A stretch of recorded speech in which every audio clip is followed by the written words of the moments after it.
Hello, this is Corey the Keyblade Wielder 2, and we are back for another commentary. Disney versus Marvel Villains War, Round 7. I don't know why I said in the previous round of Disney Villains War, as you saw in the comment pen on it. Yeah, that was a mistake. So this is Disney versus Marvel Villains, so I gotta keep that in mind. Again, this is just a battle between two categories. It's not another version of Disney Villains War. It's a battle between two categories of Disney villains fighting the villains from Marvel. So just to make it clear. Okay, first fight. Maleficent and Pete versus Data Silver Sable. So we see MODOK has discovered that Pete and Maleficent have entered AIM's supercomputer and both of them are attempting to use it to their advantage. So MODOK sends in and makes a replica of a Data Silver Sable. I have no idea who Silver Sable is, but I just don't like the animation style. Oh, she got punched. That is. I don't. Where is she from? The animation style just looks horrible.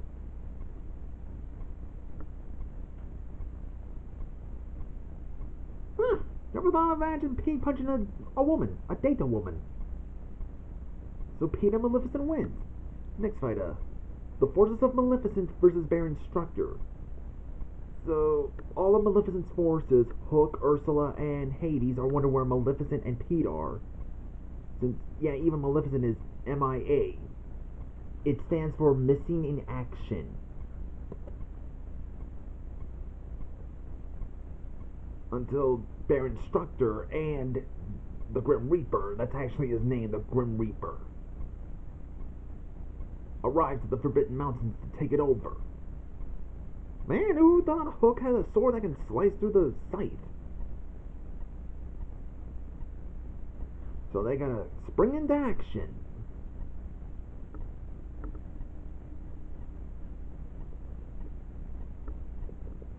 Ursula conjures a spell. Come on. That's a cool theme.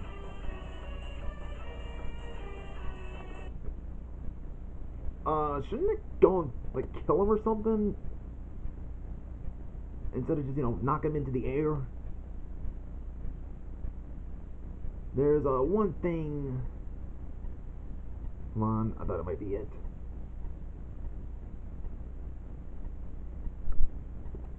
Okay, there's one thing. Why is Hades using a TV remote? He has a remote control on his hand. It has buttons. It's electronic. Why is there an electronic TV remote control in the Hercules series? Hercules is set in ancient Greece, not the 19th century. Okay. The story of Hercules, even the Disney movie itself, is set in ancient Greece.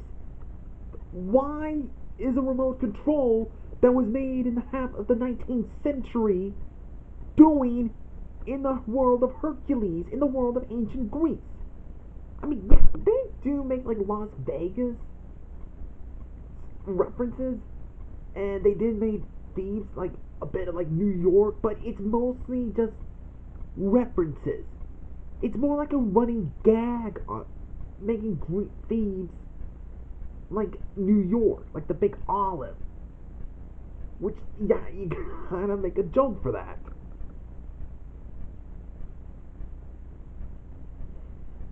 But a remote control is no excuse. Why does Hades have a remote control?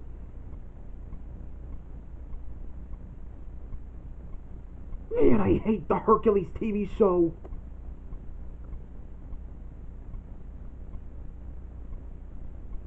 Huh.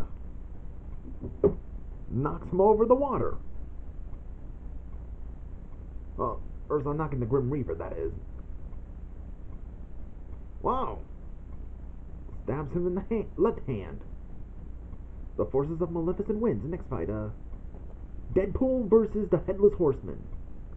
So we got Magneto sending the Deadpool to take out the Horned King. But then Dr. Festiliane Grimhilda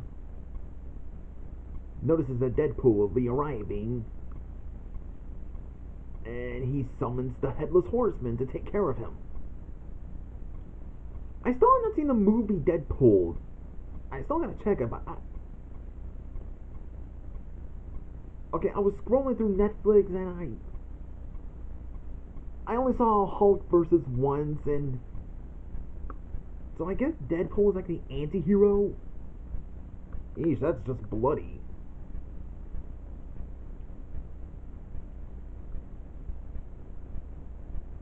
I mean, if you would have killed Deadpool off, you'd be dealing with a lot of angry Marvel fans. I'm just saying, unless you plan to bring him back after that. And the Headless Horseman wins.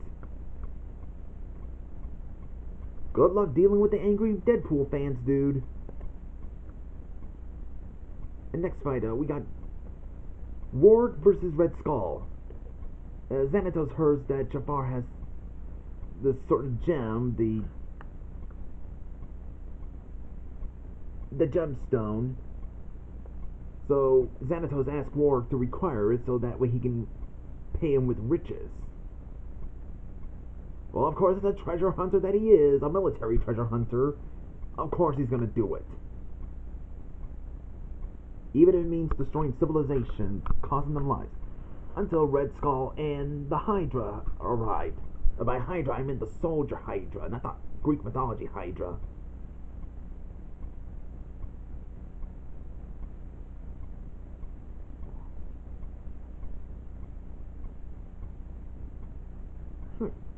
I actually do like this fight. It kind of makes sense. They're both military villains.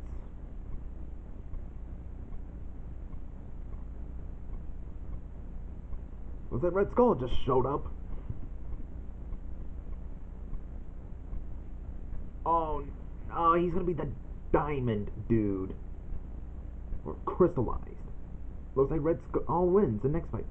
Ursula versus Abomination. Well, Ursula leaves while Maleficent is still MIA. Again, missing in action. She decides to forge her own alliance to take over the entire ocean. Until Abomination shows up. I don't know much of Abomination. I know for a fact he's from the movie I know of, but he doesn't look all sea creature. He looks like the muscular creature from the Black Lagoon. Seriously, he's like the creature of the Black Lagoon on steroids. The one in the movie looks very ruckish. Looks like Ursula wins. Hey, there's King Triton. Okay, if he's here, where are all the other heroes? Okay, next fight, just to be sure. Oh yeah, the Assassin versus M.R. Oh no, wait. I'm on the wrong one. Green Goblin versus Chain.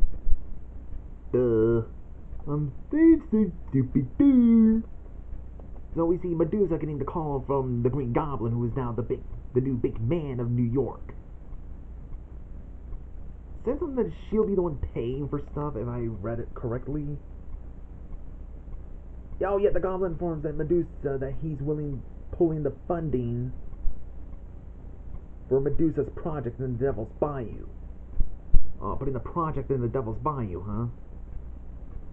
Medusa's not gonna let that happen. Wait, would you want experiments in your house? Just ask it. So Medusa asks Chang to get rid of the Green Goblin.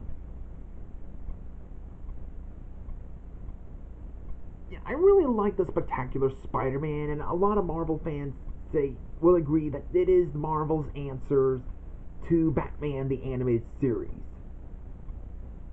I'll probably leave the link down below so you guys can see how great it is. It's gonna be one heck of a fight. I think a lot of people are mostly using Chain's redesign from Season 2 instead of Season 1. I kind of wonder why, except it was in a flashback from Disney versus non-Disney villains. So what, did people just think this is more epic than her season 1 design? I'm just asking. Oh, Green Goblin turned her to stone. And he wins. Huh. Next fight. Demona versus... Oh, no, wait. It's the Assassin versus the MRD. I don't know what they are, nor do I care. Demona has learned that the Sentinel that attacked her was created by the government's anti-mutate division. People who are very prejudiced against mutants, huh? Seriously, can we stop with the racist and prejudice already? So Demona asked the Assassin to take them down. Yeah, I think the Assassin, he's from, like, the Goliath Chronicles. He was an assassin hired by the Illuminati from Gargoyles. Yes, just like I said in my commentary on Disney vs. Non-Disney Villains Part 2, the Illuminati are the villains in Gargoyles. David Xanatos is one of them.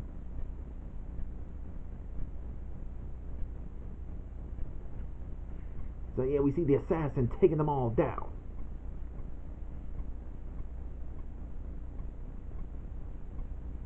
Oh! The MRD wins. Oh, this guy wins. The next fight. Loki versus the Archmage. While Loki was still watching the entire war going on, he hasn't done much since Hades fought him in round 1. Lazy. So he sees the Archmage has the Eye of Odin. Ah, so he's going to take it for himself. I notice you're using Hulk's version of Loki. And then made him to Earth's Mightiest Hero version of Loki. Gotta make sense, because they are the same characters. And here he is in Hulk versus version again. And in the Earth's Mightiest Hero version again. One Loki to the next one. Looks like Loki beat the Archmage and he has the Eye of Odin. Yeah, the Archmage is the villain from Gargoyles. Ooh! Loki wins.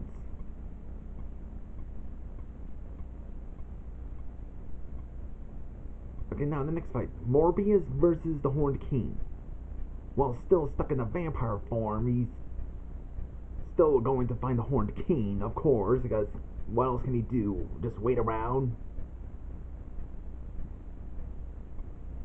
So, he arrives at the castle of the Horned King to see if there's a cure to find. Until he's been caught by the Horned King and his men. And, okay, the one thing is, he is captured and is placed within a glass casket of sorts. How did the Horned King get that glass? That pod thing? But it turns out the Horned King also wants a cure because of his lich form. His lich-like appearance. So he's using Morpheus as a guinea pig. But nope, he's not going to be a guinea pig for anyone. And now he's escaped. Well, he got away. Okay, I'm going to stop right here. So I'm now in the epilogue part. So there's a lot of things I can put some explanation in one certain thing. So see you in the next part.